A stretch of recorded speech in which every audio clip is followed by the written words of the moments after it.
Au bout de 30 ou 35 clients, je pouvais plus en prendre d'autres. Donc là, j'avais repoussé mon plafond, j'étais à 250 000 € de chiffre d'affaires. 2-3 ans plus tard, c'est un produit qui va me rapporter 500 000 € normalement cette année. En fait, tu vois, ce que j'ai bien aimé, c'est que je t'ai payé toi et ça m'a économisé, 3, équivalents temps plein derrière pour gérer ma communauté. Parce que si ce qu'on gère en amont, on n'a pas besoin de gérer les problèmes a posteriori.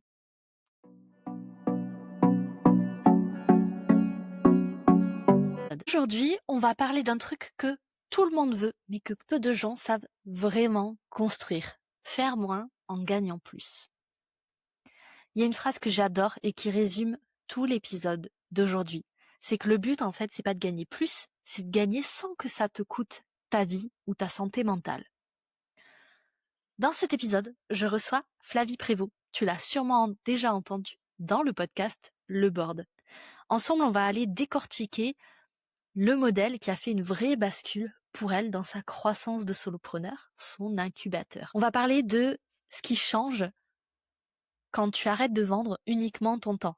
La récurrence, le delivery, l'expérience, coach-coaché, et toutes ces petites décisions qui te permettent de grandir sans rajouter du chaos. Alors, si tu es solopreneur, que ton business marche, mais que tu sens qu'il te prend trop, écoute bien cet épisode. Je suis convaincue qu'il va te donner le déclic qu'il te manque pour faire une croissance sans t'épuiser. Alors Flavie, dis-moi si je devais te présenter en une phrase aujourd'hui, l'incubateur solopreneur, c'est quoi et toi tu fais quoi au quotidien?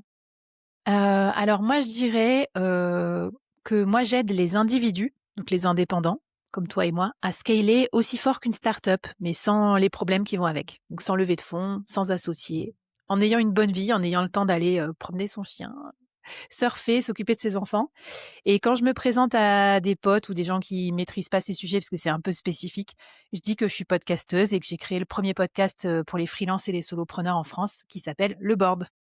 Un podcast génial, je mettrai le lien bien sûr dans les notes de l'épisode. En plus, je suis passée plusieurs fois dessus, donc si Yes. jamais vous voulez m'entendre sur un autre podcast, n'hésitez pas à aller écouter celui de Flavie, c'est une pépite.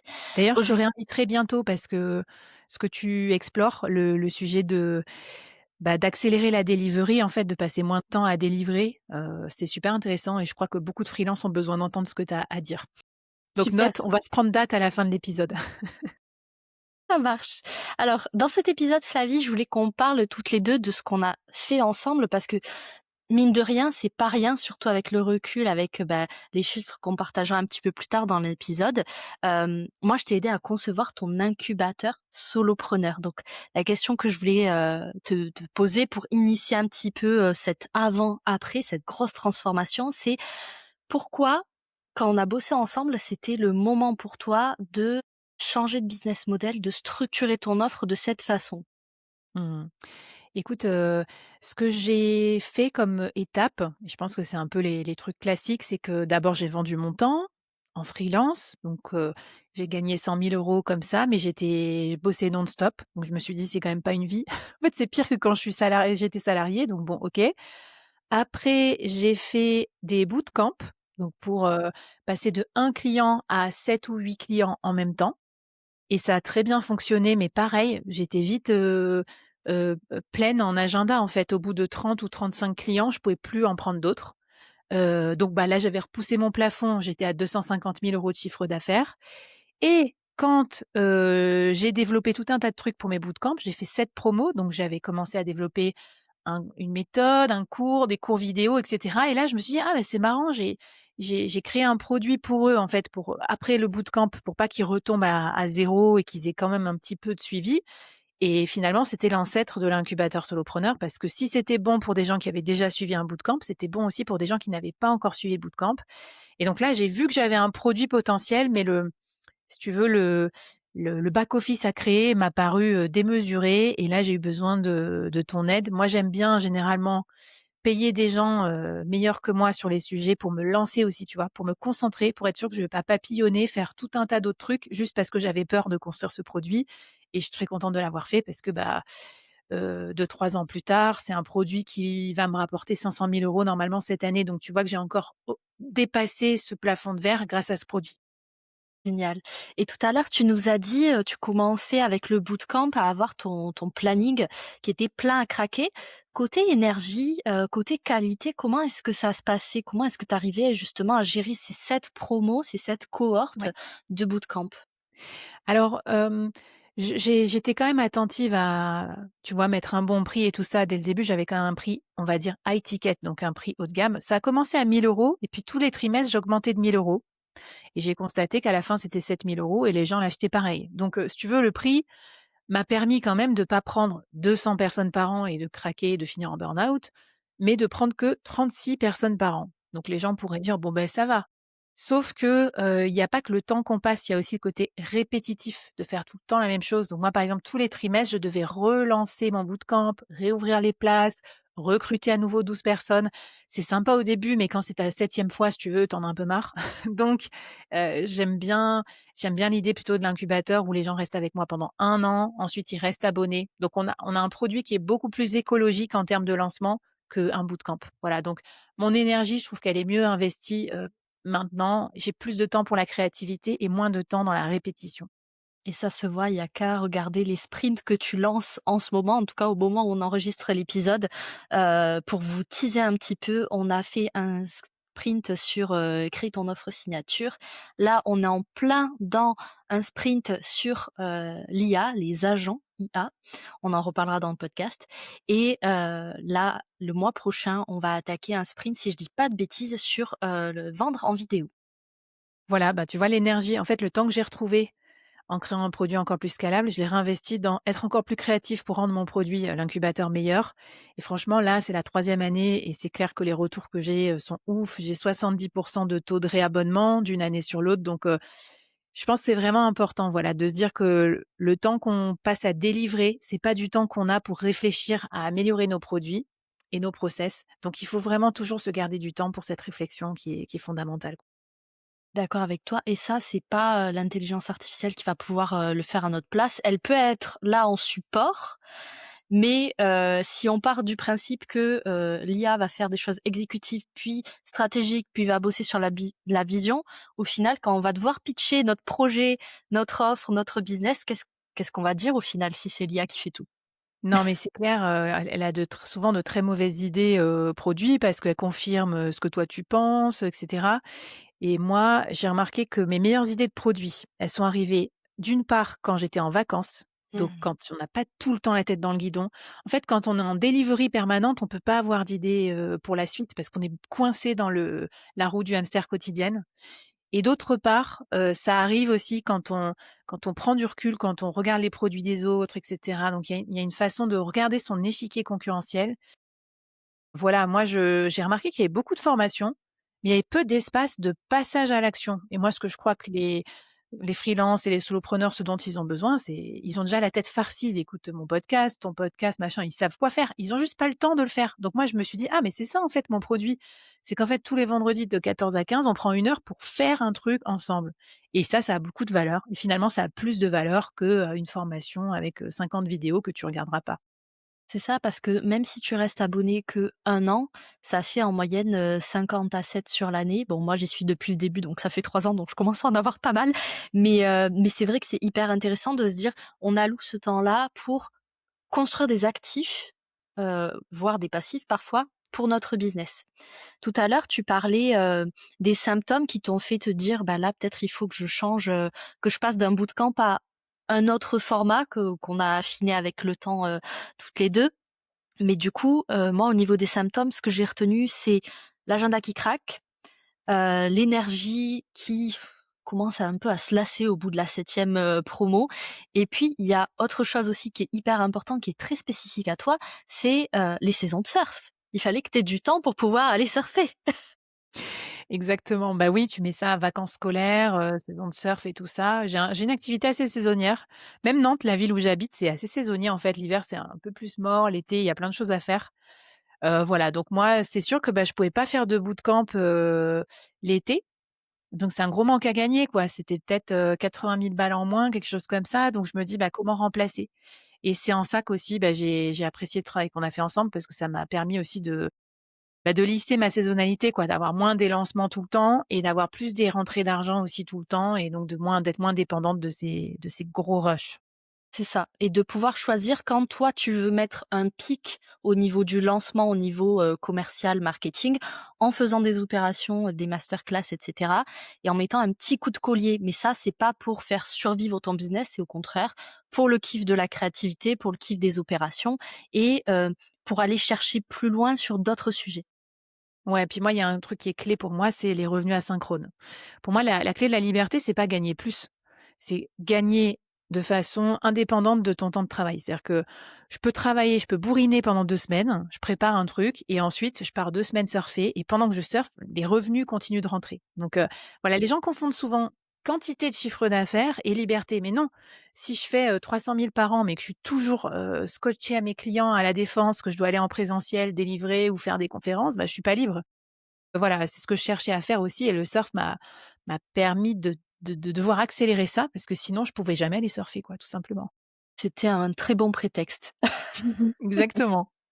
Dis-moi, quand on a commencé à bosser ensemble toutes les 2, c'était quoi ton objectif, en une phrase?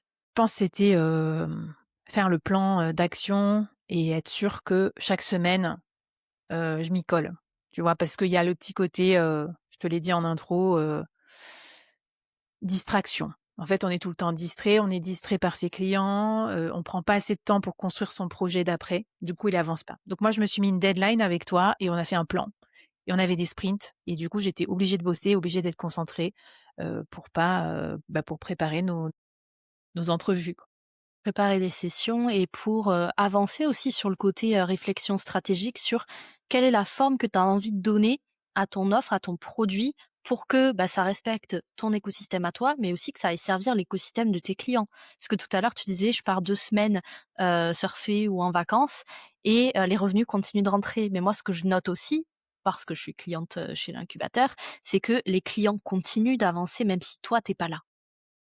Bien sûr et en fait, ce que j'ai aimé, c'est surtout cette partie delivery parce que je pense que commercialement, tu m'as aussi aidé, hein. Ce qui est bien, c'est que toi, tu maîtrises à la fois le business, le côté acquisition, mais aussi le côté delivery. Mais là où j'étais le plus coincée, c'était la livraison, client et donc si on s'organise pas bien, c'est nous qui délivrons et donc on est coincé, on peut pas partir en vacances. Donc c'est surtout ça, sur quoi on a travaillé et vraiment c'est ça qui a fait, énorme succès parce qu'en fait, au début, on croit que c'est quand on fait tout nous-mêmes que ça va être génial et en fait, c'est quand on commence à bien déléguer, bien orchestrer la livraison et tout ça, que le produit s'est amélioré parce qu'il dépendait plus de moi et donc il dépendait pas non plus de mes baisses d'énergie, tu vois? Ou des moments où j'étais moins, concentrée ou moins au taquet. Ça, et tu peux, entre guillemets «sereinement», tomber malade ou partir en vacances sans culpabiliser derrière parce que ton business, il a les systèmes qui lui permettent de tourner, sereinement. Exactement. En fait, si ça m'a aidé à trouver un meilleur, système parce que je me suis dit: «Ben, objectivement, je suis pas non plus la meilleure sur tout, donc qui est meilleur que moi dans ces sujets?» Je suis allée sourcer ces experts et depuis que c'est eux qui animent les lives, ben, le l'incubateur a encore, s'est encore amélioré en tant que produit. C'est clair. Au niveau de l'offre, justement, on en parle un petit peu, on tourne autour depuis tout à l'heure. Je me rappelle quand on a bossé ensemble, je crois que c'était la première ou peut-être la deuxième session, on a cadré l'expérience, la transformation client. On a bossé sur l'expérience, des coachs aussi, enfin des experts. Qu'est-ce que tu en retiens toi de cette, phase de travail-là? Alors ça, c'était hyper intéressant ce qu'on a fait. Je me rappelle, on avait fait un gros, tableau visuel. En plus, moi qui suis visuelle, ça m'avait aidé à voir, en fait, à ranger ma chambre et à voir au même endroit toutes les choses que j'avais à faire. Déjà, j'avais évidemment complètement sous-estimé, toutes les parties. Enfin, tu vois, moi, je suis un peu bisounours, donc j'étais là: «Bah, c'est facile, faut que je fasse A, B, C» et en fait, il y avait genre, A, B, C, D jusqu'à Z sur 2 funnels parce qu'il fallait que j'acquière à la fois des clients et à la fois des coachs. Donc j'avais pas du tout pensé à l'expérience des coachs, par exemple. En fait, alors que l'incubateur, c'est un peu une marketplace. D'un côté, il y a des coachs qui viennent donner des cours, de l'autre, il y a des élèves qui apprennent des compétences. Donc voilà, tu m'as ouvert tout un champ et en fait aujourd'hui, c'est quand même fondamental dans mon offre parce que ce qui fait la force de mon offre, c'est les experts aussi. Donc, de bien s'occuper d'eux, d'avoir bien réfléchi à leur onboarding et cetera, m'a permis, d'avoir un meilleur produit et donc d'augmenter mes prix et d'avoir plus de clients. et ça améliore la satisfaction globale de ton côté, du côté des experts, du côté, des clients de l'incubateur et on pourrait imaginer comme ça quand on l'explique, vu qu'on n'a pas de visuel sous les yeux, que c'est quelque chose qui est très compliqué. La démarche qu'on a entrepris ensemble, c'est une démarche de simplification en réalité de ton offre. Oui, oui, en fait, ce qui est compliqué, c'est quand tu as tout dans ta tête. Quand tu commences à poser les trucs sur un petit schéma, ça fait un peu peur parce que tu es là: «Ah ouais, il y a tout ça à faire», mais au moins, tu peux enlever les post-it les uns après les autres. Moi, j'aime bien ce côté aussi, arracher les post-it, même si c'est virtuel. Et ce que j'aime bien aussi, c'est qu'on a mis des chiffres. Alors, pourtant, je suis quelqu'un d'assez chiffré, mais bon, un peu chiffré, genre l'output final quoi, le chiffre d'affaires et en fait, on a mis des chiffres à toutes les étapes. Par exemple, ça veut dire quoi un bon taux de conversion, et cetera et on a tout, tout, tout, tout balisé. Ça m'a énormément rassurée et en fait, tu vois, j'ai pas re-regardé les chiffres depuis, mais clairement, ça m'a mis le compas dans l'œil et grâce à ça, j'ai su si oui ou non c'était, sur la bonne voie et si ça se confirmait. Parce que c'est un peu comme un funnel d'acquisition. Du premier moment où les clients entendent parler de l'incubateur jusqu'à ce qu'ils soient clients et qu'ils soient satisfaits, il y a plusieurs métriques à vérifier et grâce à ça, je savais que j'étais sur de bons rails. Super, donc ça te permet un pilotage, à court terme pour le lancement de ton produit, mais pour continuer à le faire évoluer, 3 ans après. Exactement et puis surtout, moi, ça m'a permis effectivement de simplifier parce que comme je suis solo, j'ai personne sur le produit, à part moi. Donc quand je commençais à partir d'un truc compliqué et que je mettais tous les post-it, je me disais: «Est-ce que c'est vraiment utile?» et en fait, j'ai plutôt dépouillé des choses de mon offre, j'ai plutôt enlevé des choses et que mon offre, elle est devenue meilleure quand j'ai enlevé des choses aussi. Donc ça aussi, c'est peut-être une leçon à avoir. Faut pas toujours mettre de la surqualité, surdélivrer. Parfois, il faut juste en enlever et garder que ce qui est essentiel. C'est ça. Moi, il y a une promesse marketing que j'aime, pas trop, c'est, under promise, over delivery. Alors ça peut marcher dans certains cas, mais quand on a des business comme nous, solopreneurs, qu'on a envie de pouvoir profiter de notre vie aussi, accessoirement, de toujours être en over delivery, en fait, ça a pas de fin. Parce que si tu fais un over delivery pour un client A, ben la deuxième fois, ça veut dire quoi? Qu'il faut que tu livres encore plus que ce que tu as livré pour le premier client. C'est un C'est coup à bouffer ta marge, ta rentabilité, ta ton énergie. et moi en fait, dans mon modèle, le but, par exemple, moi, j'ai un modèle de membership, donc c'est un peu une communauté et les gens ont commencé à me dire, on va dire des experts en communauté vont me dire: «Il faut que tu aies tant de personnes qui écrivent dans ta communauté et tout». Mais non, sauf que moi, c'est pas mon modèle. Mon modèle, c'est pas avoir le plus de messages dans un Slack et être complètement pollué, arriver là-dedans, avoir 600 messages. Non, moi, au contraire, ma communauté, c'est on se retrouve le vendredi et on bosse ensemble. Et ça suffit, en fait. C'est pas la peine d'avoir 50 canaux avec 50 messages qui polluent. Donc moi, je vais être plutôt vigilante. Alors bien sûr, il y a un canal entraide. Les gens posent leurs questions s'ils ont besoin. Mais tu vois, ça s'arrête à peu près là, quoi. C'est pas hyper compliqué, en fait, les canaux et j'aurais plutôt tendance à faire le ménage de temps en temps et finalement, ce qui ajoute du contenu, c'est les lives du vendredi, point. J'ai même pas besoin de rajouter, des formations, tous les mois ou des choses comme ça. C'est ça. Côté delivery, justement, j'ai envie qu'on aille creuser un petit peu plus le Yes. sujet. À quoi ça ressemble l'expérience côté client aujourd'hui dans l'incubateur? Si tu peux nous faire miroiter un peu les coulisses. Ouais, très bien. Bah, écoute, ça ressemble à, une salle de sport, en gros. Je pensais à ça parce que j'étais à la salle de sport tout à l'heure. Bah, tu arrives. Il y a, des appareils, il y a des cours, et puis en fonction de tes objectifs, de summer body, bah, tu vas suivre tel ou tel cours, voilà, en fonction de tes horaires et tout. Bon là, en vrai, il y a qu'un cours, c'est le tous les vendredis à 14h. J'ai choisi ce jour exprès aussi, hein, en fonction du job to be done pour mes clients. Moi, l'idée, c'est vraiment tu vas bosser au moins 1 heure pour toi chaque semaine et pas que pour tes clients. Donc, je trouve que le vendredi, c'est le bon jour parce qu'on n'a pas envie de se surcharger de missions clients. On n'a pas envie d'être en week-end hyper stressé. On décélère tranquillement. Donc, en fait, c'est un peu un reminder pour vous, pour nous, de prendre au moins notre vendredi après-midi pour travailler sur notre système. Donc, voilà. Pour moi aussi, en fait. Donc, voilà. Donc, c'est le vendredi après-midi. Il y a, bien sûr des ressources asynchrones, donc il y a des formations en ligne quand même avec ma méthode de scalabilité. Il y a des templates et des prompts qui sont très appréciés parce qu'on cherche dans la barre de recherche, par exemple, sponsoriser mon podcast et on tombe sur mon kit média pour sponsoriser un podcast. Donc là, c'est l'obsession de pouvoir aller plus vite au service des, freelances. Je voulais pas faire des vidéos qui durent 3 plombes. Je veux que quand ils cherchent, ils trouvent Et puis il y a la communauté où on peut rencontrer ses pairs et cetera. Donc niveau onboarding, ce qu'on a rajouté depuis, c'est qu'on a un onboarding avec des emails qui expliquent comment ça marche et comment tirer le meilleur profit, de l'incubateur. On a un café d'accueil pour les nouveaux incubés pour qu'ils fassent connaissance, qu'ils rencontrent un buddy. Et maintenant, j'ai des sprints, c'est-à-dire qu'au lieu que ce soit des thématiques random tous les vendredis, quand tu rentres, généralement, tu rentres parce que tu as suivi une masterclass sur un certain sprint. Par exemple, tu es venu dans la masterclass lancer son podcast vidéo. Eh bien, tu vas arriver pour le sprint, vendre grâce à la vidéo et tu auras 4 lives qui vont t'aider à construire 4 actifs vidéo, lancer ton podcast, et cetera, et cetera. Donc, tout de suite, tu as du quick win. Tu vois, tu attends pas 4 mois avant de te dire: «Ah ben merde, c'est quoi le rapport avec mon business?» Non, tout de suite, tu fais tes premiers lives, tu as tes premiers résultats et ça, normalement, ça donne énormément confiance et au moins tu vois ce que je veux dire? Tu as déjà rentabilisé ton investissement et Ouais. après, si tu as envie, tu en suis d'autres. Mais au moins, l'objectif principal pour lequel tu es rentré, est checké et coché.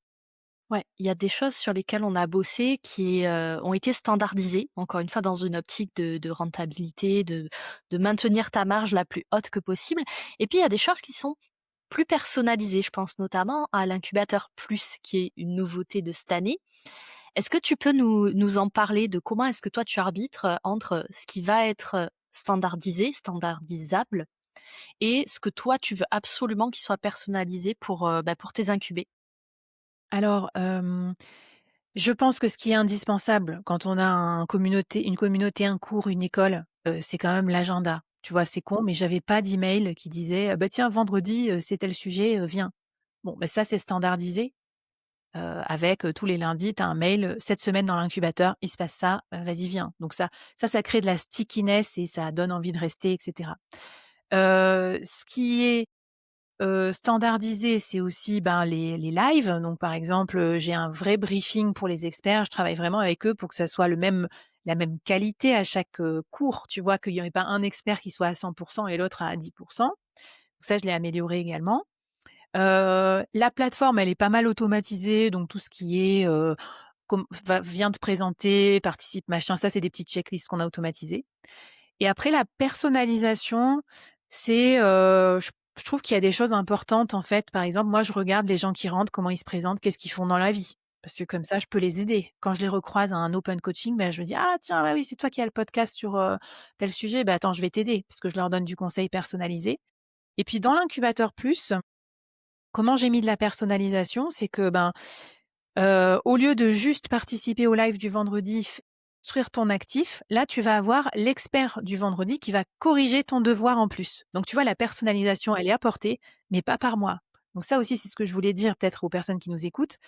On peut personnaliser sans se rajouter de la charge de livraison client sur soi. Ça peut être d'autres personnes qui personnalisent. Après, j'ai aussi Marine, une autre copine podcasteuse dans le domaine du freelancing qui m'aide à animer l'incubateur. Donc c'est hyper personnalisé, mais c'est pas moi. Parce que si moi je suis, en train de faire des tournages de Solo Nation, je peux pas répondre à toutes les personnes qui rentrent. Donc tu vois? Voilà, donc j'ai envie de dire, la personnalisation souvent elle est faite par des humains, mais qui sont pas forcément moi. Et ça, c'est hyper important pour, gérer en fait sa charge mentale, quand on veut tenir, comme tu disais, une école, un incubateur, une communauté. C'est encore une fois d'essayer de se rendre dispensable de son business, mais pas forcément sur les éléments où on a notre zone de génie. Moi, par exemple, ça aurait pas forcément de sens que je me rende dispensable de mon business sur l'aspect stratégique et l'aspect système, sauf si j'arrive à former quelqu'un au même niveau que moi. Beh, exactement et en fait au début, j'ai failli faire le mauvais choix suivant. J'ai failli scaler mon bootcamp en me disant: «Bon, bah, j'ai 6 lives dans le bootcamp, je prends des coachs qui animent les lives à ma place», mais aucun n'avait les compétences agrégées, tout ensemble que moi j'ai. Donc j'aurais dû en prendre des différents, c'était le bordel. Après j'ai réfléchi, j'ai dit: «Non, en fait, c'est beaucoup plus simple que moi, je crée le programme dans l'incubateur et heure par heure, vendredi par vendredi, là, c'est très simple de recruter un expert sur le podcast vidéo, un expert sur la publicité méta, parce que c'est que 1 heure, c'est pas une promo pendant 3 mois». Donc tu vois, en snackant, en délimitant encore un petit peu plus les responsabilités, j'ai beaucoup plus de facilité à déléguer aujourd'hui que si j'avais gardé mon produit, on va dire mouse costaud où là, j'aurais effectivement jamais pu, déléguer à quelqu'un et Effectivement. ça me récupère du temps donc j'apporte aussi, 2 choses qui je pense sont assez spécifiques. C'est qu'on a tous les mois une session open coaching où les gens peuvent, balancer leur offre, leurs médias, ce qu'ils veulent et moi je vais les corriger en live. J'aurai jamais le temps de regarder, d'écouter leurs podcasts et de leur faire des retours pertinents si je m'étais pas libéré du temps par ailleurs dans le delivery. Donc tu vois, grâce à ça, j'ai ajouté un service supplémentaire et pareil dans l'incubateur plus, on a un live de 2-3 heures tous les mois ensemble où je vous prends un par un et je vous dis, «Tu changes ça, tu fais ci, tu fais ça» et pour suivre avec un tel niveau de personnalisation, un portefeuille client, bah, faut avoir du temps à côté. Faut pas être collé à sa communauté et être la personne qui est obligée de dire bonjour à tout le monde qui arrive, quoi. Sinon, c'est complètement contre-productif. Bien d'accord avec toi, c'est une question de gestion de capacité, en fait, de charge de travail et ça me fait penser aussi, on avait, abordé ensemble le côté un petit peu plus back office de Mmh. ton offre. Hem, qu'est-ce qu'on a mis en place pour que ça tienne sur la durée, justement? Alors des choses ultra importantes et moi je savais même pas qu'on pouvait faire ça. Ça, c'est souvent l'effet waouh que tu fais, hein, même quand tu fais des office hours pour mes incubés. Des automatisations, tu vois? Des trucs cons, genre, donner l'accès automatique à la plateforme, envoyer des emails, d'onboarding automatisés. C'est un peu pénible à faire au début, donc nous on avait fait une petite carte, tu te rappelles? Étape par étape, on avait dit: «Bah, qu'est-ce que je dois dire à quel moment?» Après j'avais copié-collé ces messages-là dans System.io et puis maintenant ça part, c'est automatisé. Donc ça, c'est vraiment génial. C'est vraiment un capital aussi qu'on a construit. Des séquences email aussi de, réabonnement, tu vois? Pour, donner envie aussi aux personnes de rester. Donc ça, je l'avais pas fait la première année, j'avais zappé. J'ai rattrapé les choses à la main, ça m'a pris, mais genre 1000 fois plus de temps. Donc aussi ça, c'est une leçon que je retiens. Oui, construire un truc de back office, c'est très pénible parce qu'on se dit: «Ah là là, je pourrais être en train de chiffrer avec d'autres clients ou de faire d'autres trucs». Sauf que derrière, ça va vous éviter des heures et des heures, des dizaines d'heures de boulot à rattraper des choses manuellement. Donc, automatisation, email, séquence email, qu'est-ce qu'on avait fait encore? Enfin, on avait tout processé à tous les niveaux, en fait. Par exemple, ce qui est bien de bosser avec toi, c'est que tu fais l'ingénu. Tu dis: «Ah d'accord, donc tu vas organiser des lives tous les vendredis, donc est-ce que tu as un template pour organiser des lives avec les experts? Ah bah non, tiens, bah je vais en créer un. OK et puis du coup, qui va les prévenir sur ci, sur ci, sur ça?» En fait, tu poses les questions qu'on oublie de se poser et ça permet de tout cartographier et d'avoir tout de prêt. Voilà. C'est quoi le ou les process qui t'ont le plus soulagé? Alors j'imagine qu'il y en a plusieurs. Celui qui t'a fait le plus, souffler? Alors attends, je réfléchis parce que je regarde un peu, ce qu'on avait fait. Attends, tu couperas parce que on a fait tellement de trucs en fait, meuf. Ah, je vais pas le couper ça. Non mais c'est ça, en fait, non mais ouais, là, il faudrait que tu montres. Moi, j'ai un screenshot, on a fait quatre ou 5 méga, funnels de process. En fait, bon, je vais dire, ce qui m'a le plus aidé, je pense, c'est, le attends, ce qui m'a le plus aidé stratégiquement, je pense, c'est le funnel, d'acquisition là où vraiment où j'ai rétropédalé, j'ai mesuré combien je devais faire entrer de personnes, de leads et cetera, jusqu'à avoir un certain nombre de clients pour générer mon revenu, régulier sur l'incubateur. Ça déjà, c'est pour valider mon business model. Donc ça, c'était hyper important. Mmh. Et après, ce qui m'a le plus aidé, c'est tout ce qui est onboarding. Parce que un outil de communauté sans onboarding, ça ne marche pas. Donc, c'est critique. Donc, voilà, comment accueillir les gens, comment bien les taguer, comment automatiser pour pas avoir non plus 3 personnes à temps plein derrière qui doivent bosser, en fait, tu vois, ce que j'ai bien aimé, c'est que je t'ai payé toi et ça m'a économisé, 3, équivalents temps plein derrière pour gérer ma communauté. Parce que si ce qu'on gère en amont, on n'a pas besoin de gérer les problèmes a posteriori. Ouais, ça me fait penser à ce que tu disais dans un live, une masterclass il y a pas si longtemps où tu parlais plutôt de vente pour le coup, que ce qu'on préparait là, ça allait apporter des résultats, sous quelques semaines, quelques mois. Bah, au final, en matière de structuration, c'est la même chose. Le temps qu'on passe là à penser ces systèmes, à, construire ces agents IA, ces automatisations et cetera, c'est pas du temps perdu, c'est de l'investissement pour se dire: «Bah, en fait, dans 1 an, 2 ans, 3 ans, quand mon produit fera peut-être, 400 000 € de chiffre d'affaires, j'aurai plus à penser à ces étapes-là parce qu'elles vont rouler toutes seules. Exactement et tu vois là, tu parles d'agent IA. Par exemple, un truc que j'ai en fait, maintenant, j'essaye de penser système aussi. C'est-à-dire qu'avant, je pensais à mes systèmes, mais qu'en front office. Mais en fait, le Mmh. back office, c'est aussi un système, c'est aussi un actif à créer. Et là, par exemple, j'ai créé un flywheel de création de contenu où, en fait, quand un expert vient pour animer un live le vendredi, j'extrais, le transcript de ce qu'il a raconté, je le mets dans mes agents IA et ça va me créer un article de blog, un carrousel et cetera, que je vais pouvoir publier sur mes réseaux sociaux, qui vont faire rentrer de nouveaux incubés. Donc tu vois, c'est un vrai cercle, vertueux et si je n'avais pas d'organisation derrière tout ça, bah, juste je n'en ferais rien. Donc en gros, le live, une fois qu'il est visionné par les clients, il part «à la poubelle» entre guillemets. Alors que là, il est recyclé pour en plus m'attirer des nouveaux prospects. Donc ça, c'est une pensée systémique que j'ai développée avec toi, un peu et ça ressemble à mon état d'esprit sur la scalabilité. Rien ne se perd, tout se transforme. Quand tu es solo, c'est fondamental, c'est de te dire: «OK, je dépense 100 points en énergie, est-ce que je peux en récupérer, 80 pour me régénérer?» tu vois? Au lieu de tout bazarder comme ça quand je vois les entrepreneurs qui font tout à l'énergie, tout en one shot. Ils donnent tout pour un client et ils doivent tout recommencer pour le client d'après. Mais vous êtes malade, vous êtes pas bien, vous allez péter un câble. Donc, pour pas se dégoûter, faut aussi à chaque client qui vient et ce qu'on le fait en douceur, hein, à chaque client, j'améliore 1 ou 5 de mes process.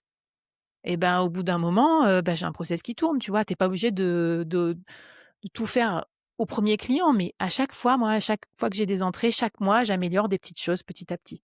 C'est ça. Ce qu'il faut bien comprendre aussi quand on bosse, sur son business en mode système, c'est qu'on n'est pas obligé de poser une semaine pour se dire: «Là, je vais structurer mon business, je vais créer tous mes agents IA, toutes mes automatisations et ça sera bon». Déjà, c'est, une fausse croyance parce que, bah, votre business va évoluer, donc ce que vous avez créé là, C'est il clair. faudra le faire bouger dans quelques mois, voire années.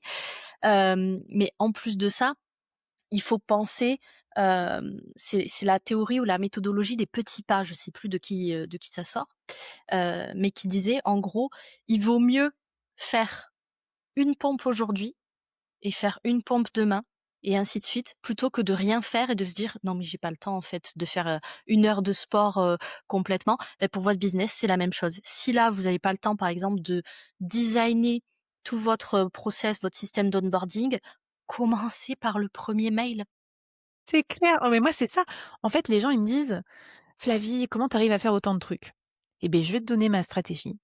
Elle s'appelle 5 minutes par-ci, 5 minutes par-là et c'est exactement ce que tu décris parce que moi aussi, j'ai une to do infinie, elle est horrible. Ouais. Quand je la regarde, j'ai envie de pleurer, donc je la regarde jamais, mais de temps en temps, je sais que si j'ai 5 minutes là, tu vois, je sais pas, là, notre podcast, c'est 3/4 d'heure. Après, j'ai 15 minutes dispo. Et ben, je vais faire un des trucs. Donc, je vais exactement, je vais par exemple écrire un email d'onboarding dans ma séquence de 5. Comme ça, j'en ai un sur 5 qui est fait. Demain, ce sera le deuxième, etc., etc. À la fin de ta semaine, tu as ta séquence qui est prête. Évidemment, il y a 20% que tu as envie de changer, mais tu résistes. Tu la publies. Et puis, en fait, ça suffit. 80-20, ça suffit. Et après, au moins, elle existe. Parce que imagine tous les clients qui, sinon, arrivent et n'ont pas de séquence d'onboarding. C'est la cata. Je voulais qu'on parle de chiffres. Toi et moi, on aime beaucoup, la data, on est, data Tout à fait. driven comme disent les Américains. Aujourd'hui, tu es en route pour les 500 000 € de chiffre d'affaires. Moi, ça me rend trop fière à chaque fois que tu le dis parce que je me dis: «Waouh, j'ai participé à ça, c'est trop bien». Exactement. Est-ce que tu es d'accord pour nous décliner un petit peu les coulisses au niveau justement, heu, taux de conversion, au niveau de ta marge, qu'on comprenne que moi, je le sais, mais que derrière tes 500 000 €, en fait, c'est pas, 480 000 € qui partent, dans des freelances ou dans Oui, des bien sûr. salariés ou des choses comme ça. Est-ce que tu peux nous partager un petit peu quelques chiffres?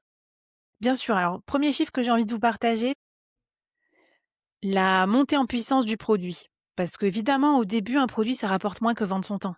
Bah, surtout en grand compte, voilà, c'est plus facile. Moi, je faisais des missions, des fois, chez des clients en grand compte, je prenais 30 000 balles pour faire 6 formations. Ah beh, c'était rentable. Aujourd'hui, je suis contente d'avoir bifurqué de business model parce que je n'aurais pas pu faire 500 000 € par contre comme ça. Première année, j'ai fait 25 000 € de chiffre d'affaires avec l'incubateur. Sachant qu'on a bossé ensemble, ça a dû me coûter, je sais pas, 6 000 €, quelque chose comme ça, je me rappelle plus. Donc j'ai été rentable j'ai juste fait 19 000 € de marge, quoi, on va dire. Donc on pourrait dire: «Bah, tout ça pour ça».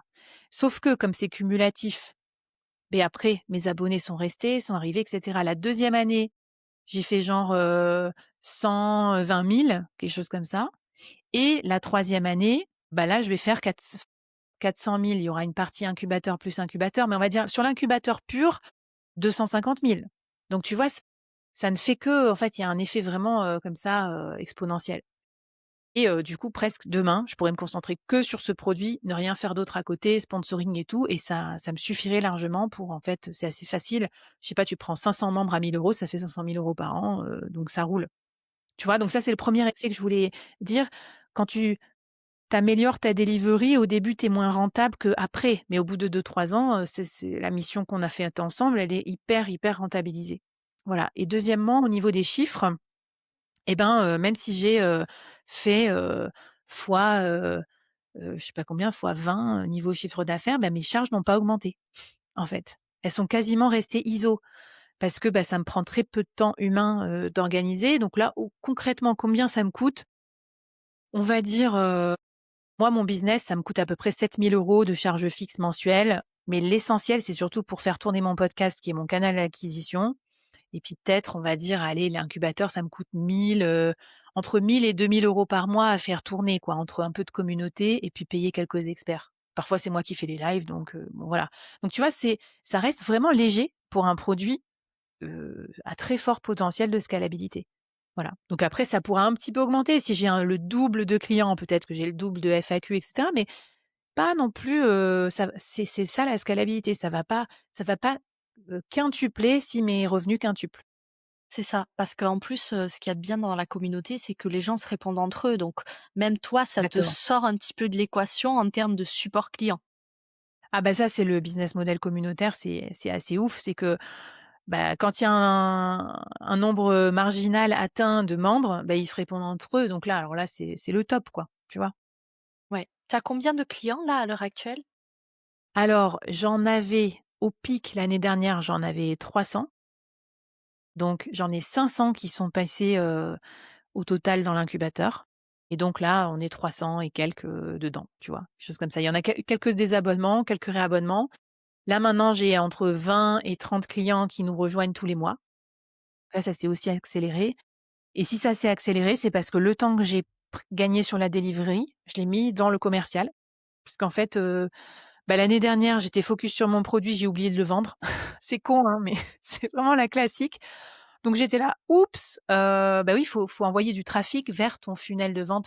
Voilà, donc j'avais un peu oublié, donc j'ai fait une masterclass tous les 3-4 mois. Là, c'est très simple, j'en fais une tous les mois avec un thème correspondant au bootcamp qui va commencer, et ça fonctionne très bien. Enfin, j'en ai fait que 2, mais du coup, les 2 m'ont apporté entre 20 et 25 clients, pour 1 heure de masterclass, donc le modèle est validé. Si j'en fais 12, j'aurai donc mes 200 ou 300 clients en plus, et puis à la fin, je fais en sorte de les satisfaire, qu'ils restent abonnés, et à terme, j'ai mes 500 clients, dans l'incubateur. Ce que je trouve, hyper, hyper bluffant, c'est de se dire que sur ton bootcamp, sur une année, en moyenne, tu étais à 36 clients par an. Là, on est Oui. passé à 300. Ouais, Je ouais, c'est laisse vrai. les auditeurs méditer là-dessus, sur le fait que, en fait, bien réfléchir à son offre, à Mmh. l'expérience qu'on veut proposer aux gens, mais surtout, aux systèmes qui vont venir soutenir cette Mmh mh. expérience-là en back office, ça peut faire des résultats, assez hallucinants, quoi. Et tu as raison d'en parler, parce que moi, au début, je conseille le high ticket. C'est comme ça que j'ai commencé. C'est plus facile de lancer un produit high ticket. Vous engagez pas dans lancer une communauté, si vous avez pas, moi, j'ai déjà beaucoup d'audience et tout. Mais au bout d'un moment, le high ticket m'a épuisée, parce que qui dit high ticket dit high maintenance. Donc on doit vraiment, faire du personnalisé et tout. Et tu vois, là, tu as remarqué, je suis redescendue sur du mid ticket, un truc plus light. Donc c'est plus 7 000, c'est 1 200. Et du coup, le service est tellement excellent pour 1 200 que, en fait, ça va, il y a un niveau de delivery adapté. Donc aussi, pour celles et ceux qui nous écoutent, qui ont besoin d'entendre ça, faut avoir un niveau de delivery adapté à son prix. Je vois des gens qui font des bootcamps à 100 € et qui font tout en sur-mesure, en individuel, mais au secours. Ou à l'inverse, un truc à 10 000 € où ils répondent même pas aux mails des gens. Non, c'est pas possible. Donc voilà, moi, dans un souci de faire plus de croissance et d'y passer moins de temps personnel parce que j'étais déjà au max, j'ai eu besoin de redescendre en prix et d'apporter une delivery plus cool pour moi. Ouais, et du coup, ce que ça te permet maintenant, c'est, de pouvoir donner un coup de boost sur la partie commerciale et marketing. exactement et du coup, maintenant que mon produit aussi se vend tout seul et se délivre tout seul, parce qu'avant j'avais que la vente qui était standardisée, mais pas la delivery. Maintenant qu'il se vend et qu'il se délivre tout seul, qu'est-ce que je peux faire? Je peux ouvrir les vannes. Donc là, maintenant, je dois envoyer plus de trafic vers mon, funnel et c'est pour ça que j'ai décidé de lancer mon podcast vidéo sur YouTube l'année dernière et là, je vois que déjà, je fais 5 fois plus de vues et d'écoutes qu'avec mon podcast audio donc on mais avant, j'aurais pas été prête à ouvrir les vannes donc en fait, les gens ne se rendent pas compte que c'est des fois leur livraison qui les limite. Parce que si tu sais que si tu prends plus de clients, tu vas finir en burn-out, qu'est-ce qui te dit ton cerveau inconsciemment? Il va te dire: «Bah, foire ton truc, bah, oublie ta masterclass, mais arrête de faire des podcasts». Voilà, donc là, maintenant, j'ai doublé la cadence en podcast. Je suis à 2 épisodes par semaine et ça va faire que s'accélérer. Maintenant, on est prêt. Super. Si tu devais recommencer là la collaboration qu'on a fait ensemble, la conception de l'incubateur, qu'est-ce que tu ferais plus tôt? Heu, non, mais c'est pas mal. On s'est lancé quand même assez tôt, hein. Ce qui est bien, c'est qu'en fait, on s'est lancé avant de lancer le produit. J'ai fait un pré-lancement avant que le truc soit prêt. Donc ça aussi, je pense qu'on l'a fait, on l'avait décidé ensemble donc faut pas attendre que ton produit soit à porte ouverte pour le vendre, hein. On a fait une prévente. Ça m'a rassurée aussi. Je me suis dit: «Bon, bah, allez, s'il y a une prévente, let's go». Heu, non, non, qu'est-ce que je ferais? Non, rien. Bah, écoute, je sais pas. J'avais besoin de temps aussi, moi, le temps de trouver mon concept. Donc j'étais contente d'animer les lives au début et tout parce qu'il faut quand même je trouve qu'il faut avant de déléguer, il faut quand même être passé par le stade où tu l'as fait toi pour être sûr que ça fonctionne bien, qu'il y a un bon standard. Comme ça, j'ai fait une bonne communauté avec mes 1ers incubés, dont tu faisais partie. Donc j'ai une bonne, équipe de soudés aussi, de premiers clients que j'utilise comme ambassadeurs. Donc voilà, ce que je ferais peut-être, c'est, déléguer plus vite les lives pour, faire plus de ventes. Parce que j'ai quand même eu une année un peu molle en vente où j'étais là: «Ah merde, j'ai oublié de vendre». Et puis deuxièmement, plus utiliser les membres comme ambassadeurs. Parce qu'on en avait parlé, tu m'avais dit: «Mais il faut que tu utilises tes incubés comme affiliés et cetera» et j'ai fait une première opération affiliée franchement à l'arrache au Black Friday et ça a trop bien marché. J'ai eu 20 de mon chiffre d'affaires qui est venu de mes affiliés alors que vraiment, je te rappelle, on a fait un live d'1 heure comme ça vite fait. Donc ne pas sous-estimer la force aussi d'avoir des clients ambassadeurs et ça pareil, ça s'organise, sinon tu le fais jamais. Tout à fait. Je suis, 1000 fois d'accord avec toi. Là, il y a un auditeur, une auditrice qui est en train d'hésiter à faire évoluer son offre vers justement, un business un petit peu plus scalable ou en tout cas où il est pas le goulot d'étranglement de sa propre croissance, qui se demandait justement, est-ce que ça vaut le coup de se faire accompagner sur ces sujets-là? Toi, tu lui dirais quoi? Alors, oui, ça vaut le coup parce que le problème, c'est que, hem, tant que tu te mets pas de contraintes, ton cerveau va jamais refuser de l'argent. Donc, le client arrive, il te dit: «Prenez mon argent et faites une mission pour moi». Tu vas dire quoi? Tu vas dire: «Non». Ben non. Moi, c'est ce que je l'appelais l'effet casino en freelance. Donc tu es payé pour faire des trucs, donc tu as envie de prendre l'argent, tu vas pas laisser l'argent sur la table. Donc là, faut se forcer à avoir un accountability partner, donc quelqu'un responsable, comment on dit? Mince, un partenaire de responsabilité. Souvent, faut le payer parce que si tu le payes pas, il t'oublie, quoi. Et donc là, tu as payé quelqu'un et tu veux un retour sur investissement, donc tu vas te bouger les fesses pour créer ton produit, pour améliorer ta delivery. Voilà, c'est faut hacker le cerveau parce que le cerveau, il va faire que ce qu'il connaît, il va faire que là où il est confortable, il va te trouver tout un tas d'excuses pour te dire: «Et si c'est risqué? Non mais ça a marché pour Flavie, mais ça marchera pas pour toi, ça va être horrible, tu vas perdre la face, tu vas ci, ça», donc il va trouver plein d'excuses. Alors que la vérité, c'est que 100 des gens qui scale, ils ont une meilleure vie après qu'avant. Enfin, c'est une évidence. Sinon, les gens ne le feraient pas, en fait, tu vois? On serait tous freelance, on vendrait tous notre temps. Mais la vérité, c'est que quand tu es entrepreneur et que ton argent ne dépend pas de tes résultats immédiats, mais du système que tu as construit, bah, c'est beaucoup plus confortable. C'est pour ça qu'on a inventé, des systèmes d'irrigation au lieu d'arroser, chaque plante. Enfin, tu vois? C'est basique. Donc voilà, prenez quelqu'un avec vous ou faites-le dans un groupe, tu vois? J'espère qu'à terme, peut-être, tu lanceras ton bootcamp ou des choses comme ça, parce que quand tu le fais aussi avec des personnes qui veulent faire pareil que toi, ça te motive à fond. Et moi, j'ai mon émission, talk show Solo Nation où on est tous pareils et quand on fait des émissions ensemble, on ressort de là, on s'est rien dit spécifiquement, mais on est grave motivés. On a envie de faire ce que fait l'autre et on a envie d'être dans son sillage. Parce que l'énergie est contagieuse. Exactement. Donc si tu es encore en train de nous écouter, Flavie et moi, que tu sens que tu as envie que ton business, évolue, que tu doutes un petit peu, que ton cerveau essaie de te raconter des histoires pas très, très jolies, que tu as l'impression en tout cas que ton back office, ton système ne va pas suivre, viens m'en parler parce que justement là, j'ai mon VIP Day en ce moment pour structurer tout ton delivery de A à Z, le système clé en main.